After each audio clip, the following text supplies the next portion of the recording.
ఇన్నాళ్లకు పోలీస్ ఆఫీసర్తో పని వచ్చింది. ఆత్మ, నిన్ను పిలిచింది పోలీస్ ఆఫీసర్గా కాదు, ఆత్మగా, ఆత్మీయుడిగా. థ్యాంక్స్. ఈనాటికి ఆత్మతో పని కలిగిందంటే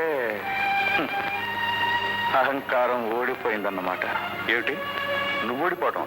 అవును, జీవితంలో మొదటిసారి ఓడిపోయాను. కాదు, నా జీవిత లక్ష్యమే ఓడిపోయింది. ఎవరి సుఖ సంతోషాల కోసం నేను ఈ అడ్డదారి తొక్కాను. ఈ 20 ఏళ్ళు పాటుపడ్డాను. ఆ రాజా భవిష్యత్తుకి నా గత జీవితం గ్రహణలా పట్టింది. నా నల్లని నీడపడి వాడి జీవితం చీకటైపోతుంది. ఏమైంది సత్యం? రామకృష్ణ ప్రసాద్ ఒక స్మగులరు, హంతకుడైన వాడి కొడుక్కి తన కూతుర్నివ్వనని తిరస్కరించాడు. నా రాజాను నలుగురిలోనే అవమానించాడు. నా చీకటి బ్రతుకు రాజా కళ్ళ ముందు పట్టపగల్లా బద్దలైపోయింది.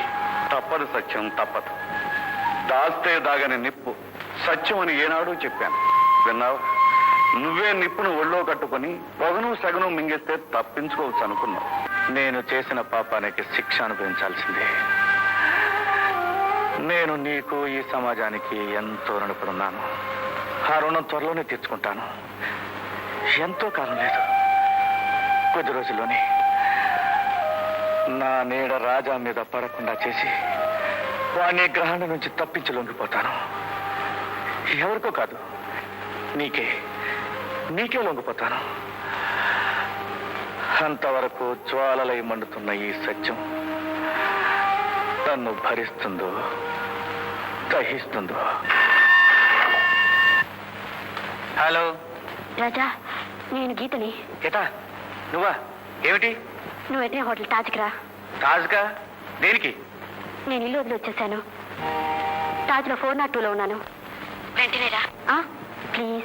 గీత, ఏమిటి నువ్వు చేసే పని? సరే ఇప్పుడు వచ్చేస్తున్నాను. గీత, ఎందుకు ఇంత తొందరపడ్డావు? నీ మీద ప్రేమతో, నమ్మకంతో. రాజా, ఇక్కడి నుంచి ఎక్కడికైనా వెళ్ళిపోదాం. ఎక్కడికి వెళ్తాం గీత? మళ్ళీ లండన్ వెళ్ళిపోదాం. ఈ మనుషులకి, గొడవలకి దూరంగా వెళ్ళిపోదాం రాజా, ప్లీజ్. మళ్ళీ లండన్ వెళ్దామా? వీలు కాదు గీత. ఎందుకు వీలు కాదు? నాకోసం ఏమైనా చేస్తానన్నావుగా, ప్రాణాలైనా ఇస్తానన్నావుగా. నిజమే గీత, నిన్ను ప్రేమిస్తున్నాను, నీకోసం ఏమైనా చేస్తాను.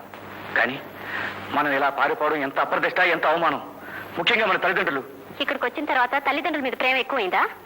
నీకు తెలియదు గీత, మా అమ్మ నా కోసం ఎన్ని కష్టాలు పడ్డదో, ఎంత కన్నీరు తాగిందో. 20 సంవత్సరాలు నా కోసం ఎదురు చూసింది, నా మీదే ప్రాణాలు నిలుపుకుంది. రాకొచ్చాను. ఇప్పుడు ఇలా తెంచుకుని పోతే ఆ తల్లి ఏమైపోతుందో ఆలోచించు. నేనన్నీ తెంచుకుని వచ్చేసానే, నేనేమైపోవాలి? ఏమైపోతానని ఒక్క క్షణం ఆలోచించి ఉంటే నువ్వు అసలు బయటకు వచ్చేదానివే కాదు. రాజా, నేను గీతతో మాట్లాడాలి, నువ్వు బయటికి వెళ్ళు.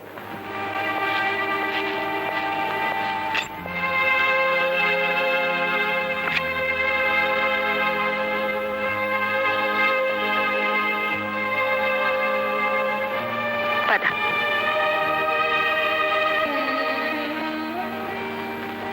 కూర్చో. ఆవేశంలో ఎంత తప్పటడుగు వేశావో నీకు అర్థం కావట్లేదు. ఆడది జీవితంలో 2 సార్లు గడప దాటుతుంది. పుట్టింటి నుంచి మెట్టినింటికి మొదటిసారి, మెట్టినింటి నుంచి మట్టిలోకి 2వసారి. అంతకు మించి గడప దాటిన ఆడదాని జీవితం చిరిగిన అరిటాకు, పగిలిన పాలకుండా అవుతుందమ్మా. అందుకని ఈ పెద్దవాళ్ళు మా మనసులతో, మా జీవితాలతో ఆడుకుంటుంటే నోరు మూసుకుని పడి ఉండాలా? అన్నిటిని తల వంచి సహించాలా? అన్నిటినీ మౌనంగా సహించటం, భరించటమేనమ్మా ఆడదంటే. ఏమిటండి మీరు అనేది? ఈ పెద్దవాళ్ళ అధికారాలకు, అహంకారాలకు అర్థం ఉండక్కర్లేదు. తండ్రి చేసిన నేరానికి రాజ శిక్ష అనుభవించాలా? ఒక్కోసారి అలాగే జరుగుతుందమ్మా. ఎవరో చేసిన నేరానికి శిక్ష ఎవరో అనుభవిస్తుంటారు. మా జీవితంలో జరిగింది, నేను అనుభవించింది అది. జీవితం మా మీదుగా నడిచిపోయింది. ఇప్పుడు ఎందుకు పాత కథ? పెద్దదాన్ని చెప్తున్నాను. ఒక్క తప్పటడుగు జీవితాన్ని నాశనం చేస్తుందమ్మా. చూడమ్మా, పెద్దల ఆశీస్సులతోనే జరగాలి మీ పెళ్లి.